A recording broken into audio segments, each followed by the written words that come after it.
Now, are you finding it tough to get motivated at the moment? Given the current climate, I could completely understand why. If you're finding yourself buried on the sofa here, surrounded by sweet rappers, then fear not, because I have got some of my top mountain bike strength exercises to help get you fit and in shape when you can finally throw on that jersey of yours and we can get back out on the trails. So let's start with number one. Right then, before we get started, I must stress that practicing a good form and good technique for weight training is really, really important, rather than just smashing out those big weights straight away. A thorough warm-up is also highly advised. Okay, let's kick things off with deadlifts. Now, most safely performed in a gym, but we don't have a gym to hand, so we're in my garden. I've got my trusty plant pots and bar. We're gonna look at how to do the safest deadlift you can without weights, so you can get that technique dialed and then take it to the gym and perform it safely. All right, let's do it. With your feet flat on the floor, bend at the knees and grab the bar with your hands shoulder width apart. Keep your head in a neutral position by looking forwards to a fixed spot on the ground roughly 2 to 3 meters ahead of you. Keep your chin up so your head stays in the best position for lifting. Keeping your back straight and your head facing forward throughout, lift the bar using your legs and driving your hips forwards. Drive upwards as explosively as possible.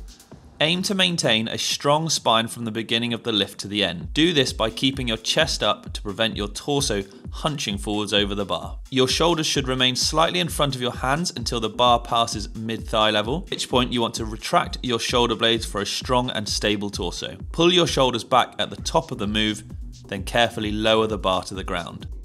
Now, the most common mistakes in the deadlift are overweighting the bar. This is going to throw out your technique and probably cause you injury, and also an arch on that back. So rather than keeping those shoulders nice and tight, back flat. So we got squats. Now, if you were in a gym, you'd perform this in a squat rack where you would have the spotting bars for safety and obviously the rack to rack it up each time. But you know, we can't do that again, unfortunately. So what we're gonna look at here is, again, the technique and getting a perfect squat dialed. You can also do variations of this. So if you're not at a gym, you could do it with a kettlebell. I've got my trusty broomstick, and this is gonna act as my weights bar. Standing so the bar sits nicely across your upper back, your feet should be shoulder width apart. Lowering down slowly, push your knees out to the side and your hips will move back. Break parallel by squatting down until your hips are around knee height. However, this depends upon your flexibility. Pushing back up, keeping your core tucked in and your back straight. Explosively push up and re-rack the bar. Needs must, and you've got no weights around. Grab your bike. 1, 2, there we go. Yep, perfect. Works just as well. You've completed the squat, now it's time to move on, and we're gonna do the lunge squat here. This is gonna add a different dimension to what we just did. Standing upright with your shoulders back and feet together, take a controlled step forward with your right leg. Keep your hands on your hips to help with balance. Lower your hips towards the floor and bend both knees to about 90 degrees. The back knee should come close to touching the ground. Your front knee should be directly over the ankle and the back knee should be pointing down towards the floor. Push off with your left foot and bring it forward to the starting position, making sure you keep good posture on the way up. This completes 1 rep. Next, step forward and repeat with the left leg as your front leg. Lunge squats add an extra dimension over a normal squat, as the dynamic nature of the movement introduces elements of balance and engaging the muscles to make micro adjustments to allow for this. Common mistakes for the lunge squat are that people will often overstep the reach and you won't get your knee over your toe nicely. Either that or they'll actually understep so that your knee is gone too far forwards past your toes. Also, rounded shoulders. No one wants to be a little T-Rex when they're lunge squatting. Rich, why is your coffee table in the garden? Well, it's another improvisation of mine, and one I'm going to use for the bench press this time. Lying flat on your back on a bench, grip the bar with hands just wider than shoulder width apart.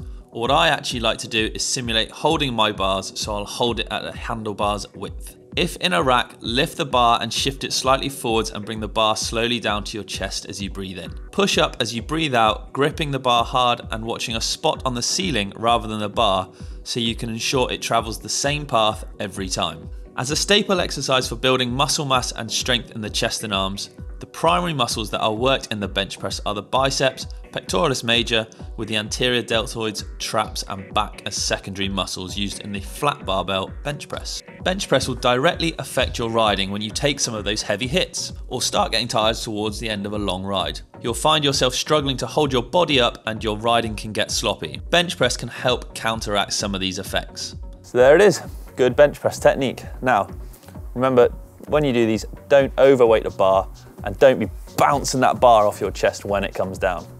Okay, we're here down on the ground and that can only mean one thing. Floor time is core time and we're gonna kick things off with Russian twists. You can do these weighted or unweighted, so here we go. A fairly simple and straightforward exercise, but with a ton of benefits. The Russian twist is a variation on your basic crunch. Sitting on the floor and bringing your legs out straight, lean back slightly so your torso and legs form a V shape, bracing your abdominal wall to engage your core. Balancing here, twist your torso from side to side without moving your legs. Once you've mastered the movement, you can then incorporate holding onto a weight whilst doing so. The Russian twist isn't necessarily a mountain bike specific exercise, but because it again engages all of your core, from your abs to your obliques, it really is a great workout for your entire mid-body, not to mention the balance involved and building stability in your spine. Here is the side plank. Starting in a standard plank position, rotate to your preferred side so your elbow is directly above your shoulder. Shoulders should be kept back and body in a straight line. We don't want to see you looking like a banana. Without shrugging your shoulders, lower your hip to the ground until it just about touches, then lift back up, making sure your core stays tight. Having a solid core in mountain biking will be at the heart of all body positions. Another great strength exercise I'm going to show you guys is the Turkish get up. Now there's a fair bit involved for this one. I've come inside, it's a little bit more comfortable, it's getting a bit chilly out. I'm going to take you through the stages of how to do the Turkish get up now. Press the kettlebell overhead, moving the weight so the arm is perpendicular to the floor using one hand. Lock out the elbow and pull the loaded shoulder into its socket.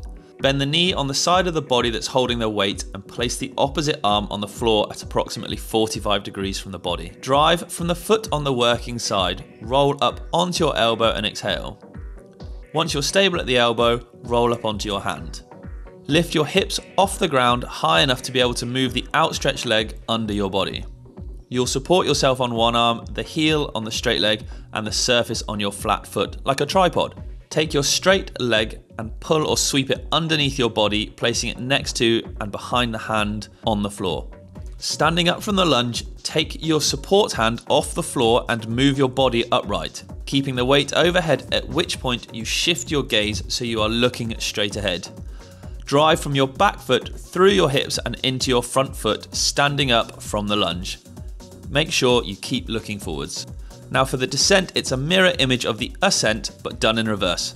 Thank you for watching then, everyone. I hope I've been able to impart some strength training wisdom on you, so the next time you get back on your trusty steeds, you're fitter and stronger than ever to shred those trails. Now don't forget, please be careful when doing strength work. Remember, eat lots, plenty of water when you're training, good warm up and practice good technique. I cannot stress that enough. Happy shredding, guys. Thanks for watching. And if you want to see more, remember, click subscribe and give us a thumbs up for the channel. And I will see you guys next time. Cheers.